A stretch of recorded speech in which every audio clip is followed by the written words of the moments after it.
ይህ ጋይስ እንዴት ናችሁ? ከትላንት የቀጠለ ቪዲዮ ነው። ያው እዚህ ጋር እንግዲህ ሱቅ ሂደን ምናምን የጥርስ ሳሙና ልንገዛ ነው። የሚገርማችሁ እስከዛሬ አላውቅም ነበር ስለተሰራ መኖሩና ለመጀመሪያ ጊዜ አየሁላችኋለሁ። ከዛ ገዝተን የምንፈልገውን ነገር ቁርስ በልተን ነው እዚህ ጋር እየወጣን ነው ለቡና ምናምን ከጀለስ ጋር ሰው ፊት ካሜራ መቅረጽ እንዴት ምን ያህል አስፈራል የሚለውን እየሞከርን ነበር እዚህ ጋር። እሱም እያሸፈብኝ ነበረ እና ልንደርስ ነው ወደ ቡና ቤቱ። የምንጠቀመው እኛ እንግዲህ በአከል ይባላል። በጣም ቆንጆ እና የሚያምር ቡና ነው። ቡናው ብቻም ሳይሆን ያው አንዳንድ ኢንቴሪየር ዲዛይኑ ሊወጁ ትችላለች ተወጁ ትችላለ። ደስ ይላል እንደነዚህ ምናምን እዚህ ጋር ወደ ስንቀምጥ ነው ማለት ነው። ያምራል ነገራችን ፈርኒቸር ያለበት ቦታ በጣም ደስ ይላል። እዚህ ጋር ደቅ ብለናል እየጠበቅን ነው እናዝዝ። በነገራችን ላይ እኔ ቡና አልወድም ነበርና ላይፍ ውስጥ አንዳንድ ስትረስ ሲበዛ ምናምን ነገር እንዲሁ ዝም ብለሽ ትሞክሪያለሽ ምናምን በቃ ከዛ በዛው ይቀጥላል።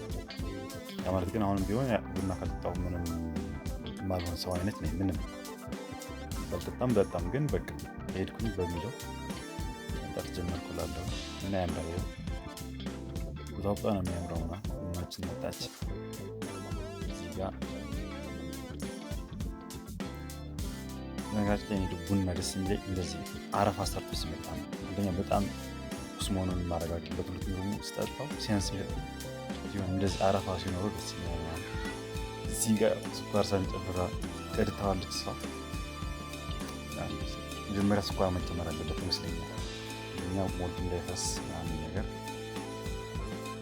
ከቡና ኋላ ደግሞ 2 ሊትሮች አንተውም ጭራሽ እዛ እንኳን ባይኖራቸው ገዝተን የምንገባው አይደል ነው። ለምን እንደማይከለክለው ይዘን ስንገባ ግን ያው ይዘን እንገባለን ምናምን። ቀመስ ነው እዚህ ጋር ኢነርጂቲክ ልንሆን እንግዲህ ሞመንት አድርገራ ነው ማለት ነው። ተቀመሰ ቴስት ያደርግ ነው እዚህ ጋር ቆንጆ ነው። እንዴት ነው ምን ይመስላል የዛሬው ቡና እያልን ነው አከታተል ነው ያዘን ማስቀመጥ የለም ሳትጨርስ።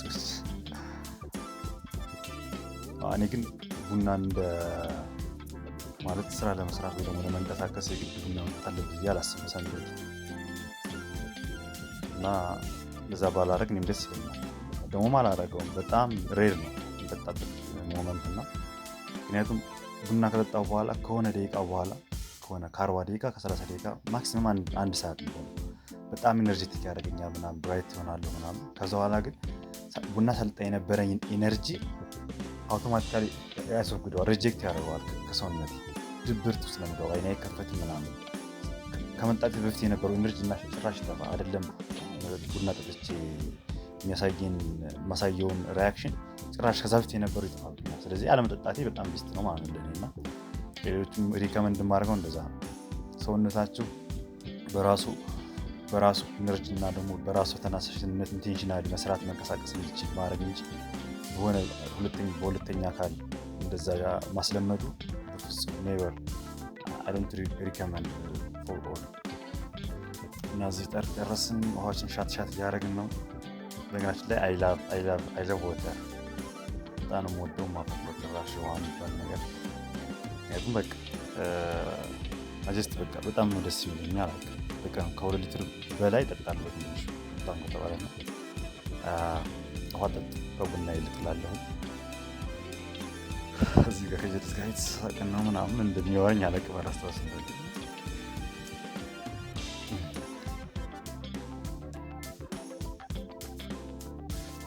እና እንግዲህ እንደዚህ ነበረ ያው ውሏችን እረፍት ቀናችን የምናሳልፈው። ያው ባለፈው ቪዲዮ ሙሉ ኤዲት ማድረግ ስላልቻልኩና ምናምን ነው የቀጠልኩት። ከዛ ወደ ቤት ተመለስን። ስራ መግባት ነበረበት ጀለስ፣ እኔ ወደ ቤት ተመለስኩ ምናምን። ልብስ መቀየር ነበረብኝ ሱሪ ምናምን። ያው ፕሮግራም ነበር አክቹሊ ሰው ለማግኘት ምናምን። ግን ያው ከተዘጋጀው ምናምን በኋላ ልንገናኝ እንደማንችል የቀጠርኩት ሰው አሳውቀኝ። ከዛ በጣም በሚደብር ሁኔታ ነበር ያሳለፉት ቀኔ። ያው ምንም ማድረግ አይቻልም። የሰው ልጅ ማግኘት የማይችልበት ሁኔታ ከሆነ አንቺ አታስገድጂው ማለት። ስለዚህ እንደዚህ ተዘጋጃጅቼ ምናምን ልብስ ቀይሬ ምናምን ፏፏ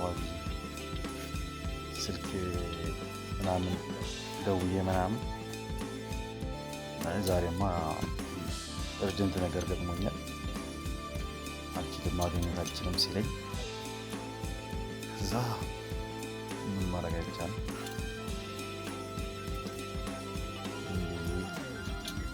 የሰራሁትን ቪዲዮ ኤዲት ማድረግ ጀመርኩ እዚህ ጋር ማለት ነው።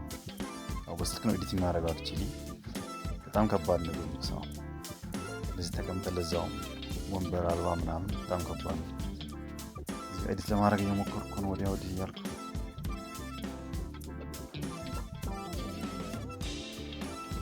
በጣም ረዝም ሰዓት ነው። በጣም ስለማፍጥ ነው እንጂ ረዝም ደቂቃ ነው፣ ግን ቪዲዮ ስለጨመርኩት ነው እንጂ በጣም ብዙ ደቂቃ ነው አንድ ቪዲዮ ኤዲት ለማድረግ ብዙ ሰዓት፣ ለዛውም በስልክ ማለት ነው። እና እዚህ ጋር በጣም ትናል ጨነቀኝ ምናምን ሰውት። ከዛ ጨረስኩኝና ወጣልኩኝ እና ቪዲዮ ኤዲት ማድረግ ከጨረስኩ በኋላ ወጣልኩኝ እላቸዋለሁ። እና ከተመቻችሁኝ ቪዲዮ ላይክ፣ ሰብስክራይብ ማድረግ አትርሱ። ወደፊት አሪፍ ቪዲዮ እለቃለሁ እና ሰብስክራይብ ማድረጋችሁን አትርሱ። መልካም ቀን።